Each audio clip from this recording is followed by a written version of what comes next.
Olá, bem-vindo ao canal Livro Aberto. Daremos continuidade ao comentário das lições bíblicas da editora Betel, hoje fazendo a abordagem do tema da lição de número 2 do quarto trimestre, e o tema: Não terás outros deuses diante de mim. Adoração e louvor ao único e verdadeiro Deus.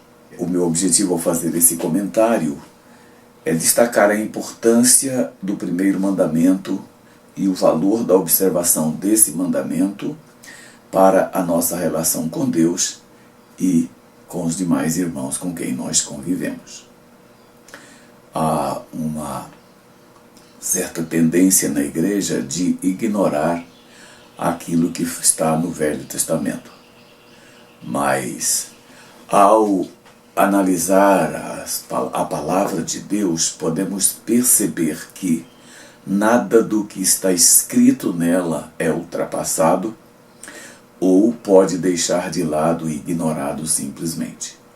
Nós precisamos voltar os nossos olhos para aquilo que as Escrituras nos mostram, aquilo que as Escrituras nos falam, e atentar para cada detalhe que ela traz para que nós possamos viver por meio deles.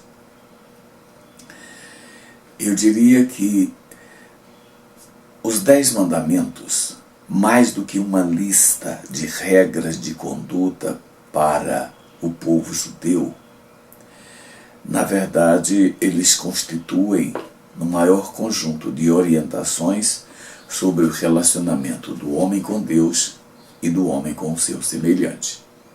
Hoje nós faremos uma abordagem mais específica sobre o primeiro mandamento. Não terás outros deuses diante de mim.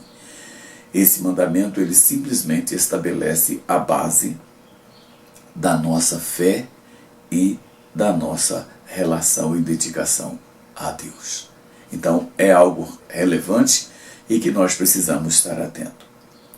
Esse mandamento revela também que há apenas um Deus verdadeiro, digno de toda adoração, e exige de nós uma resposta que se reflete não apenas no culto, mas em toda a nossa conduta, em todo o nosso modo de viver. Quando observamos aquilo que preceitua a palavra de Deus, devemos colocar a nossa vida integralmente para colocar isso em prática. Quando observamos aquilo que nos orienta a palavra de Deus, nós devemos não compartimentalizar a nossa prática daquilo que a Bíblia fala, mas colocar em prática definitivamente em todas as áreas das nossas vidas aquilo que ela ensina. A exclusividade da nossa adoração a Deus molda a nossa relação com Ele e molda também a nossa relação com quem nós convivemos. Isso demonstra a evidência do amor, da obediência e do serviço que nós prestamos a Deus. É algo mais do que simplesmente observar alguma coisa que a Bíblia diz. Eu queria destacar no começo dessa nossa fala de hoje o que é o primeiro mandamento, qual o significado dele, o que nós podemos entender desse mandamento que afirma em Êxodo capítulo 20, versículo 3, não terás outros deuses diante de mim.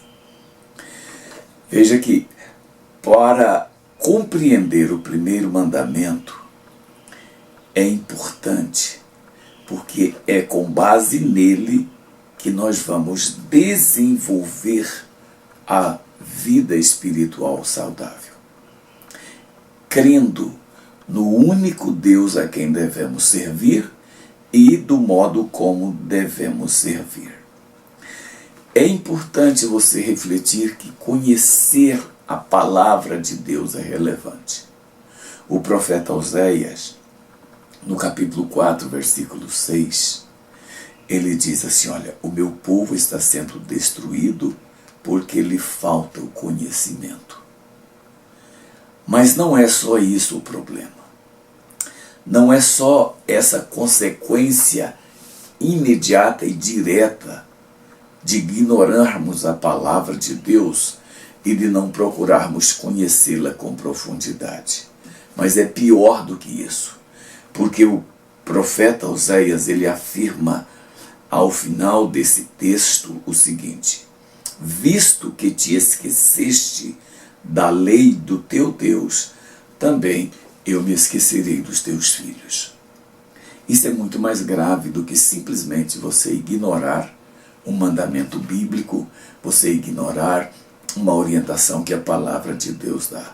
Isso traz consequências indiretas para quase todos os seus relacionamentos e principalmente aqueles que estão mais próximos de você. Sem a compreensão de que há um só Deus, os demais mandamentos perdem o sentido. É sobre isso que nós precisamos entender. O primeiro mandamento é o fundamento que sustenta toda a nossa relação com Deus e toda a cadeia de orientação que Deus nos dá ao longo da sua palavra. Deus exige fidelidade sem deixar espaço, sem deixar chance para que a gente coloque qualquer coisa nesse lugar. Os pregadores costumam dizer, aliás, que dentro do ser humano há um vazio que só pode ser preenchido por Deus. E isso é verdade. E aqui está o começo desse preenchimento. Então veja que nossa fidelidade se reflete por meio da nossa dedicação completa a Deus. Conhecendo o primeiro mandamento, não terás outros deuses diante de mim.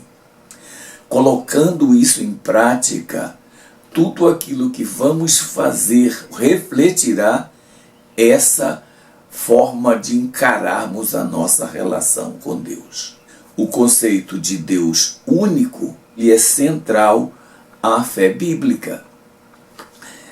Deus, ele não divide sua glória com ninguém, exigindo que sua singularidade, aliás, seja reconhecida. Veja o que o profeta Isaías diz no capítulo 42, versículo 8. Eu sou o Senhor, este é meu nome, a minha glória, pois a outro não darei, nem o meu louvor à imagem de esculturas. É uma exigência de Deus que ele seja o único Deus adorado. Ele não permite que nada possa interferir na nossa relação com ele. Ele não permite que nada possa ocupar o lugar que é dele nas nossas vidas e na nossa relação com ele. Muitos dos nossos fracassos na vida como um todo têm relação direta com a nossa conduta diante de Deus e daquilo que ele exige. A humanidade caminha para o caos, como a gente ouve dizer. Como muitos dizem, a humanidade está caminhando para um caos. Esse caos ele é decorrente da nossa ignorância àquilo que as Escrituras dizem. Quando nós desobedecemos aquilo que a palavra do Senhor determina, nós entramos em rota de colisão com aquilo que é a vontade dele, e isto significa consequências desastrosas para o ser humano. A humanidade vive em conflitos constantes. A humanidade vive em crise existencial, moral, espiritual. E isso tudo tem uma relação muito direta com a nossa conduta em relação àquilo que a palavra de Deus determina. Adoração a Deus, exclusiva a Ele, é imposta no primeiro mandamento. E veja que é o mandamento, consequentemente, mais importante. A nossa adoração deve ser integralmente voltada para Deus. Veja o que o próprio Senhor Jesus afirma no Evangelho de João, capítulo 4. Mas a hora vem, e é agora, em que os verdadeiros adoradores adorarão o Pai em espírito e em verdade, porque o Pai procura os tais que assim o adorem. Deus é espírito, e é necessário que os que o adorem em espírito e em verdade. Note que, nesta passagem, não fica dúvida de como Deus quer a nossa relação com Ele. É uma relação total, é uma relação de dependência, é uma relação de dedicação, eu diria, exclusiva a Deus. Nossos corações devem estar sempre voltados na direção dele, daquilo que ele exige de nós, não permitindo que distrações ou outros deuses atraiam a nossa atenção. Veja o que o escritor aos Hebreus disse em Hebreus capítulo 12, versículo 16. Nem haja algum impuro ou profano como foi Esaú, o qual, por um prato de lentilha, vendeu o seu direito de primogenitura. Quando o homem desvia a sua atenção daquilo que Deus orienta, a tragédia na sua vida é quase inevitável. O caso de Esaú é um caso desses. Ele simplesmente ignorou aquilo que Deus havia determinado. Ele simplesmente largou de lado, sem a observação daquilo que ele deveria ter observado. E qual foi a consequência disso? Uma tragédia na sua vida. A sua vida acabou e ele foi prejudicado em todas as áreas da sua vida, exatamente por conta da sua conduta, eu diria, quase irresponsável de não observar aquilo que a palavra de Deus determinava. Ele não poderia ter cedido para Jacó, seu irmão, o direito da primogenitura, simplesmente porque ele estava cansado e com fome. Às vezes hoje a gente faz a mesma coisa. Às vezes hoje nós ignoramos aquilo que Deus exige de nós por coisas banais. Trocamos às vezes a nossa dedicação, o nosso culto sincero, a nossa conduta na presença de Deus, porque alguma coisa nos atrai. Um prato de lentilha, como que atraiu Esaú naquela ocasião. Nós precisamos refletir muito a respeito de como nós estamos lidando com a nossa relação com Deus. O caminho para Deus, ele é único, eu diria. Não há atalhos. Não há absolutamente como você deixar de percorrer a estrada que você precisa. E deve ser um ato voluntário nosso decidir viver de acordo com a vontade dele, rejeitando toda ou qualquer possibilidade que possa nos desviar da nossa relação íntima com Deus, da nossa conduta diária com Ele. Eu diria, irmãos, que às vezes somos tentados a esquecer aquilo que as Escrituras dizem. Somos tentados a esquecer que nós devemos adorar e servir ao único Deus. Muitas vezes nos esquecemos que a jornada para o encontro com Deus tem um caminho difícil, tem um caminho estreito, tem um caminho que ele é muito cansativo.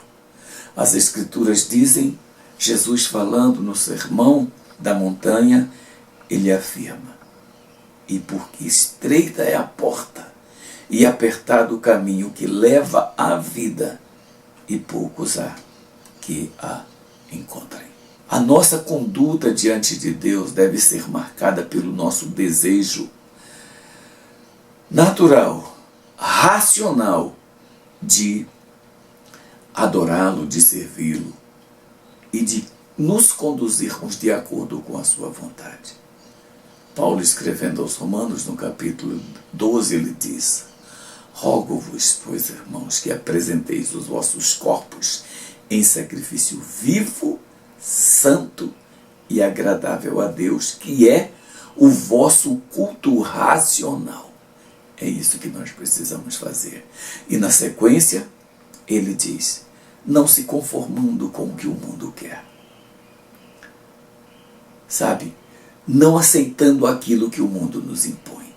É isso que nós devemos fazer em relação a Deus. O amor a Deus deve ser total, com todo o nosso coração, nossa alma, nossas forças. Esse amor se traduz em ações de obediência, louvor e serviço.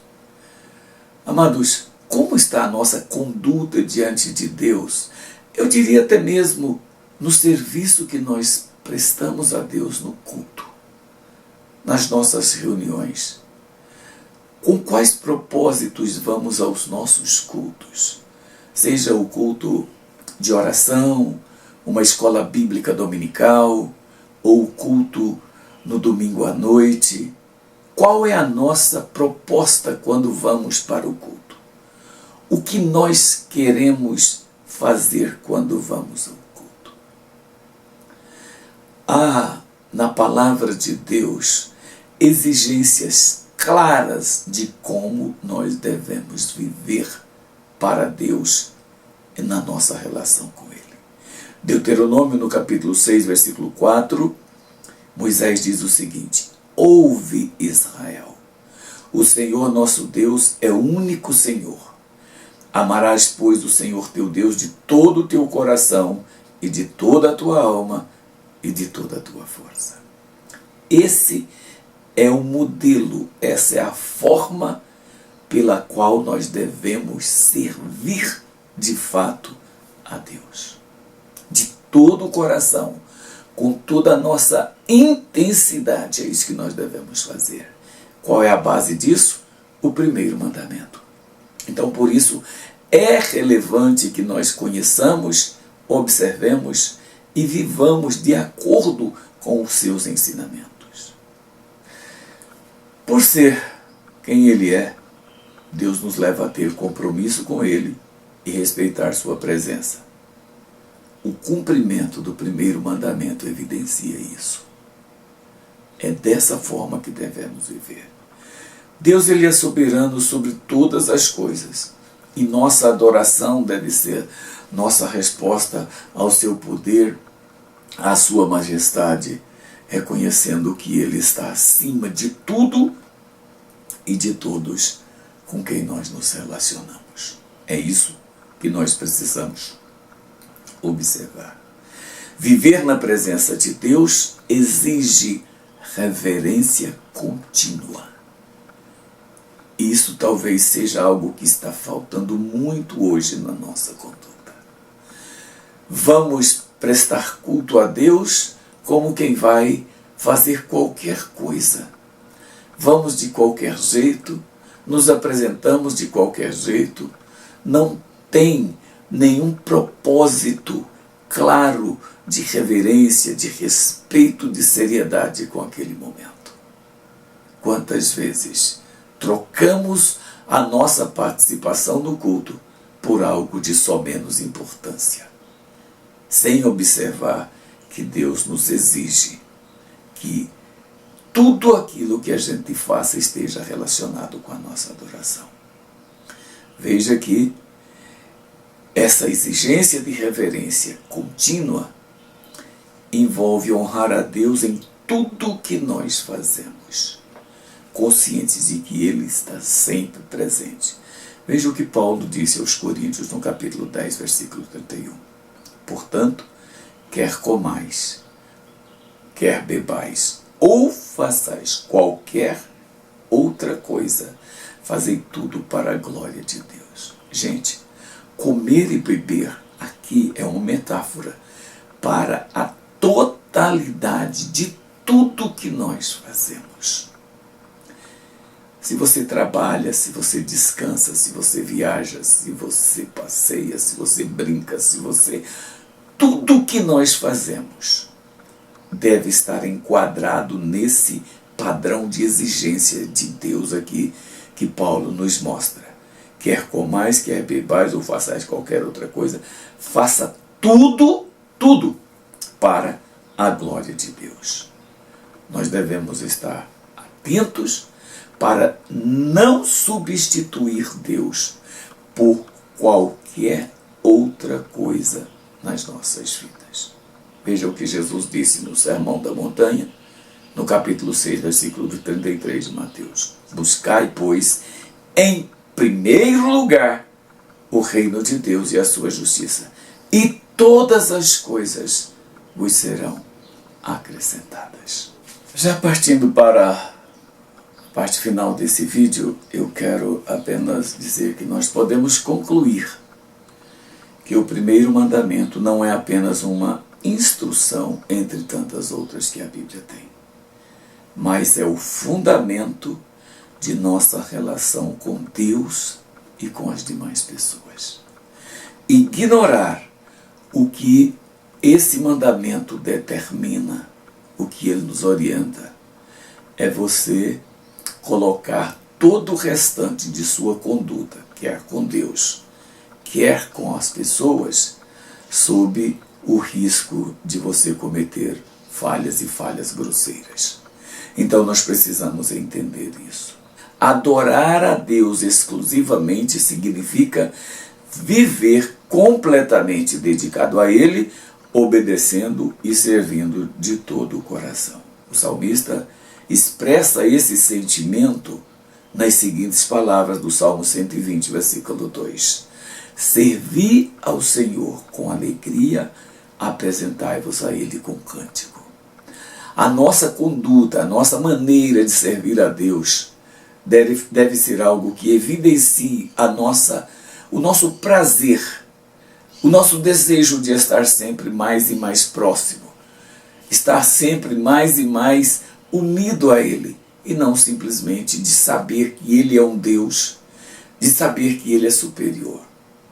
Deus é um Deus presente. Ele não é como os deístas proclamam, de que Deus criou tudo e largou tudo isto aqui à sua própria sorte. Não.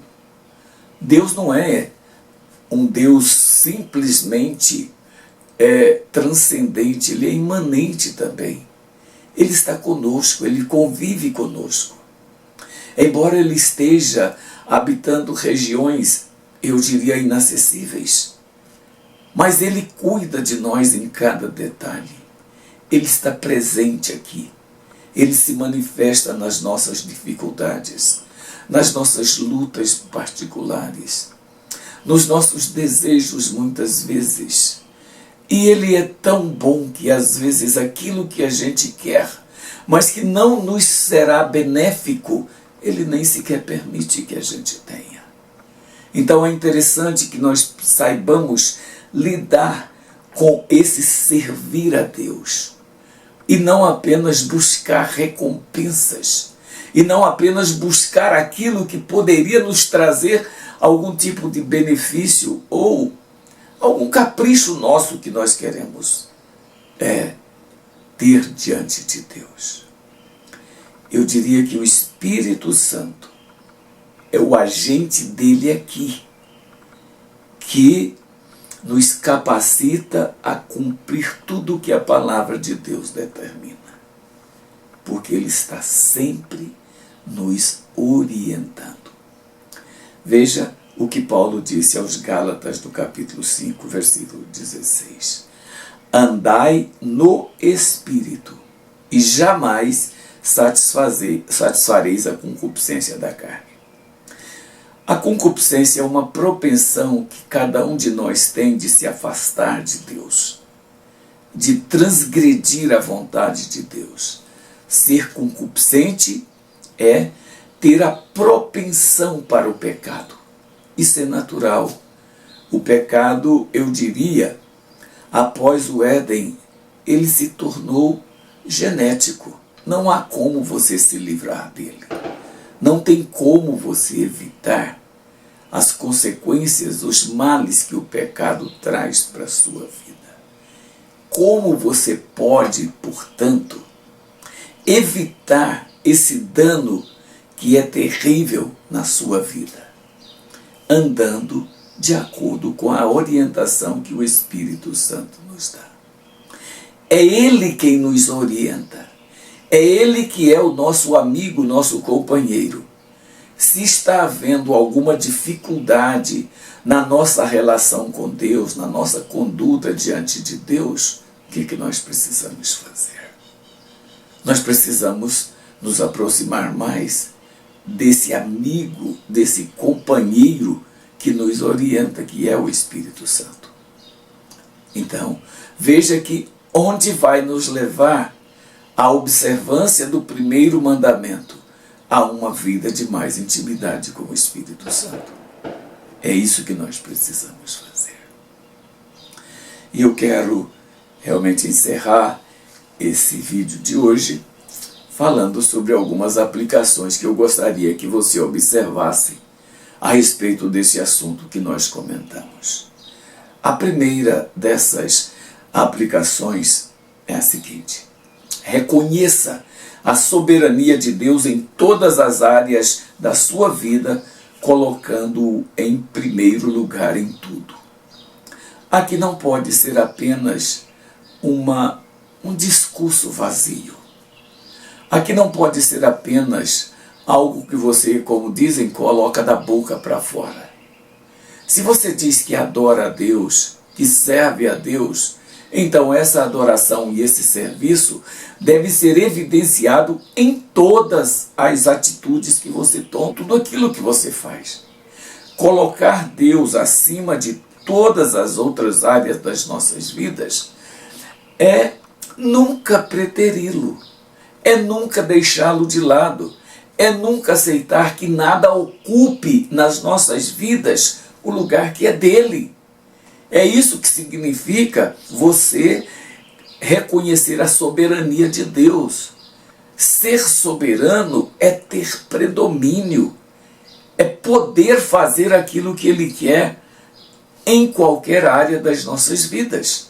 E é isso que nós precisamos fazer. Vivemos uma vida hoje meio que muito largada, meio que de qualquer jeito. Fazemos as coisas sem atentar para aquilo que nós estamos fazendo e como devemos fazer. Então, reconheça a soberania de Deus em todas as áreas da sua vida. E a segunda aplicação que eu queria colocar é: reflita sobre qualquer ídolo moderno que possa estar competindo com sua adoração a Deus.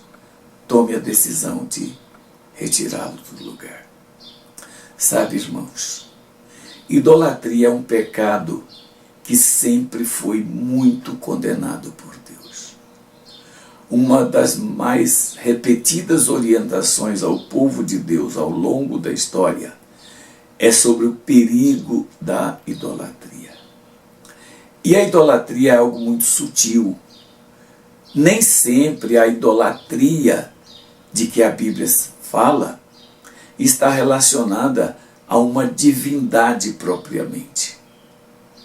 A idolatria pode ser qualquer coisa que ocupe o lugar que é de Deus na minha vida. Pode ser um bem material, pode ser pessoas, pode ser algo imaterial também. Depende de como você se relaciona com aquilo. Remover ídolos significa você adorar e servir exclusivamente a Deus. É você não ter nada entre você e Deus.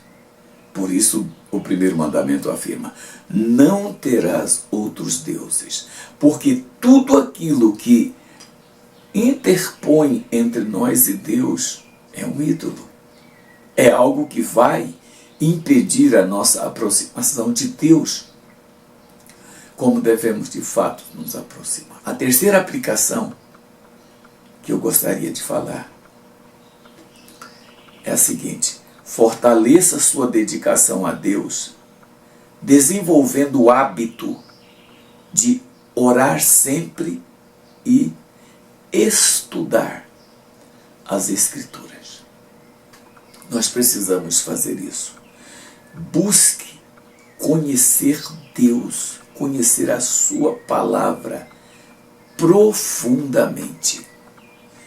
Nós nunca chegaremos ao limite do conhecimento que podemos obter de Deus aqui. Nunca. O profeta Oséias, no capítulo 6, ele diz, olha, conheçamos e prossigamos em conhecer ao Senhor. Como a alva, a sua vinda é certa, e ele descerá sobre nós como a chuva serôdia que rega a terra. Olha isso. Conheçamos e prossigamos em conhecer ao Senhor. Você nunca conhece Deus o suficiente. Você nunca está tão próximo de Deus quando você pode estar no momento seguinte. Então, a nossa jornada diante de Deus, a nossa observância daquilo que Deus nos orienta, precisa ser completa. E a quarta aplicação que eu quero colocar para você, reflita o caráter de Cristo, demonstrando amor, ajudando de modo expressivo aqueles que precisam de nós. Parece que isso não tem muita relação com a obediência a Deus, relacionado ao primeiro mandamento. Mas veja, 1 João capítulo 3, versículo 16, note que eu estou falando 1 João e não o Evangelho de João. 1 João capítulo 3, versículo 16, diz o seguinte: nisto conhecemos o amor, que Cristo deu a sua vida por nós e devemos dar a nossa vida pelos irmãos. Amados, a vida cristã não pode ter egoísmo. Ela não pode ser centrada em nós mesmos. Ela precisa ser colocada a serviço, à disposição de Deus, naquilo que Ele quiser de nós. E por fim, uma quinta aplicação que eu gostaria de sugerir. Comprometa-se a uma vida de obediência total a Deus, colocando em prática seus mandamentos no dia a dia. Olha o que Moisés disse aos judeus, já no finalzinho do período da marcha pelo deserto, depois de 40 anos. Olha o que ele disse. Amarás, pois, o Senhor teu Deus, e guardarás os seus preceitos, os seus estatutos, os seus juízos e os seus mandamentos todos os dias. Essa passagem de Deuteronômio, como aqui capítulo 11, como aquela do capítulo 6, em que nós somos chamados a adorar a Deus acima de todas as coisas. Nós podemos dar nome a essas duas passagens de Shema. Shema é uma expressão que, quando dita, exigia absoluta observação e cumprimento por parte daqueles que estavam ouvindo. Deus, ele exige de nós total obediência àquilo que Ele é, pelo que Ele faz. Se esta vontade de Deus, se esta forma de Deus agir, nem sempre atender àquilo que nós precisamos ou queremos, isso não nos dá o direito de simplesmente ignorar. Precisamos, de fato, amar a Deus sobre todas as coisas e não ter absolutamente nada acima de Deus nas nossas vidas. Por isso, não terás outros deuses diante de mim. Que o Senhor te abençoe.